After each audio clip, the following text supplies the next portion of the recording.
সুস্থই আমাদের মাঝে আসিয়া যে সংসদে যাইয়া যেতে দুই একটা কথা বলার জন্য ওদিকে আল্লাহর দান করুক। আজকাল নেত্রীর খবর শোনার জন্য আসছি, দেখার জন্য।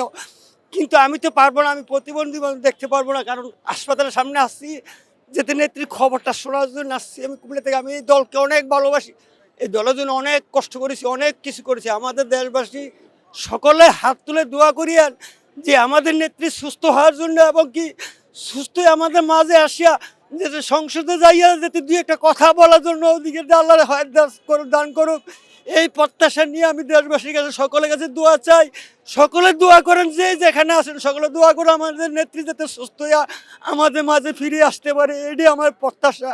আমি কষ্ট করে দলে আন্দোলন সংগ্রাম করিয়েছি এই দেশনেত্রী বেগম খালেদা জিয়ার মুক্তির জন্য এবং তারেক রহমানের মুক্তির জন্য, এই স্বৈরাচার শেখ হাসিনার বিরুদ্ধে, এবং পল্টন, কুমিল্লা, ঢাকা, গাজীপুর, অনেক জায়গায় আমি আন্দোলন সংগ্রাম করছি। আমরা সোশ্যাল মিডিয়া সকলে দেখছেন এবং জানেন, আমার মোবাইলে ওইটা অ্যাড আছে। অনেক আমার সাথে আমি অনেক ত্যাগ স্বীকার করে এই দলের প্রতি এখনও আছি, ইনশাল্লাহ সামনেও থাকবেন।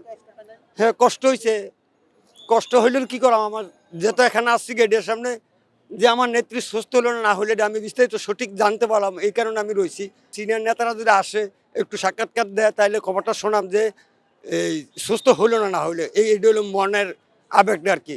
দলের প্রতি একটা আমার টান আন্তরিকতা আছে বিদে, এই কারণে আমি আসছি।